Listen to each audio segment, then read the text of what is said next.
You're watching Tea Time with Kale. It's tea time. So I got this really cute mug. It's really full, so I'm trying not to spill it again. It says bookmarks are for quitters. But this is really good. This is diet ginger beer brewed in Australia. It's called Bundaberg Diet Ginger Beer.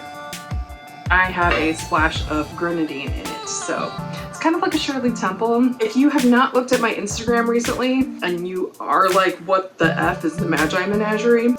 It's a book and I wrote it. I should also add a disclaimer because I'm telling people like at my work and just in my daily life about the Magi Menagerie, and everyone's like, oh, like menage a trois? No. No. Menagerie means a very diverse group of people, and that is actually what the Magi Menagerie is about. Now that we've cleared that up, and that I'm not writing erotica, I promise, the Magi Menagerie is a historical fantasy with a little bit of magical realism, with a little bit, just a little bit of romance. No menage a trois. Yet. So I got this proof. This is a proof from Ingram Spark. They are printing and distributing my regular first edition. And then I also have an exclusive bonus content edition. This is printed by Barnes & Noble Press. So this can only be found at Barnes & Noble in paperback and hardback. I'm still waiting on my hardback editions for both the regular first edition and the exclusive content edition. So it's got a lot of like book club stuff in the back. It's got access to an online masterclass that I'm teaching. They cover the QR code so you can't snap it. But if you pre-order one of these now, you actually get a free Magi pin. The pin looks like this. Focus on it. And then you also get a signed book plate. So pre-order is now, and then the book itself comes out September 7th. So today we're talking about places in the Magi Menagerie. It does take place in Belfast, Ireland, as well as some other places that I'm not going to talk about because it's kind of spoiler territory. First off, this is a fantasy. This is not actual historical fact. So I do take some fictional liberties with a few of these places. However, I wanted it to seem real enough to where people would think, wow, this sounds like it actually could have happened, okay? So we're gonna lay that as groundwork for this video. 40th High Street, Belfast, Ireland. So 40 High Street is a place on High Street. It's a couple blocks down from the Albert Memorial Clock Tower and really close to the River Lagan. This is actually the fictional location of the Emporium of Exotic Trinkets where Jonas works. So this is Jonas's shop. Underneath street level is a safe haven for the local Magi chapter called Elysium. I am a rude person, okay? 40 High Street, Belfast is a real location, but there's no and never was any Emporium of Exotic Trinkets. I've never been to Belfast, so I highly relied on Google Maps. And the reason I picked High Street was because that was actually one of the first source photos that I found what, Belfast looked like. And it was on High Street.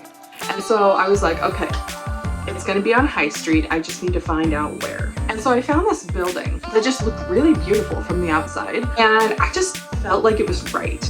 And so 40 High Street, Belfast is where the Emporium of Exotic Trinkets is.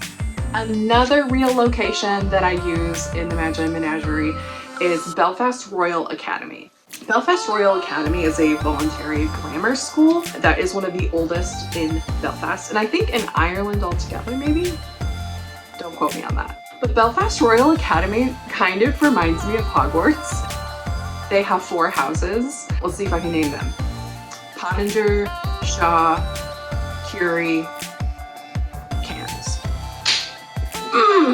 However, things that I did take liberties with, I don't think that they are a private school in the sense of that you would actually have boarding. However, I kind of made it like that. So for everyone who attends or who is familiar with Belfast Royal Academy, don't kill me. I did take some liberties there. So I tried to stay as true to that location as I could.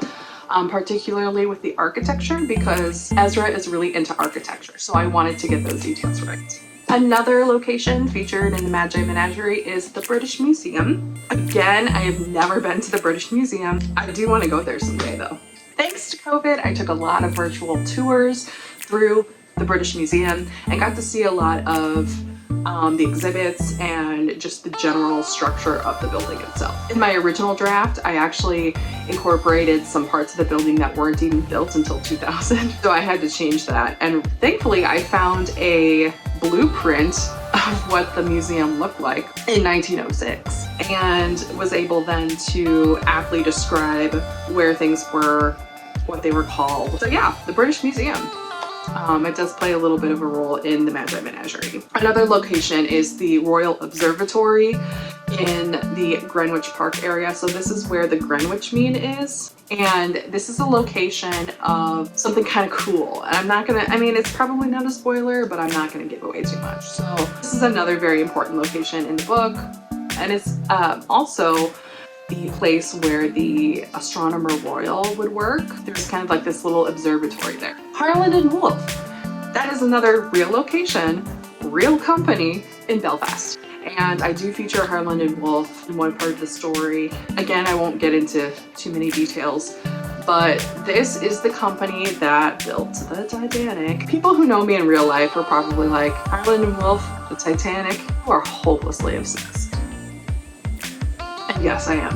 I am hopelessly obsessed. Pretty sure that in my past life, I was on the Titanic, because why else would I be freakishly obsessed with it since I was very young?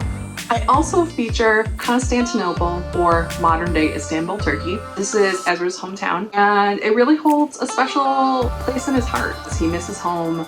He's been traveling and immigrating throughout his entire life. Even in like the first chapter, you see him you know, doodling, and later on, you know that he does an art project with the Hagia Sophia, just the general architecture of the Hagia Sophia.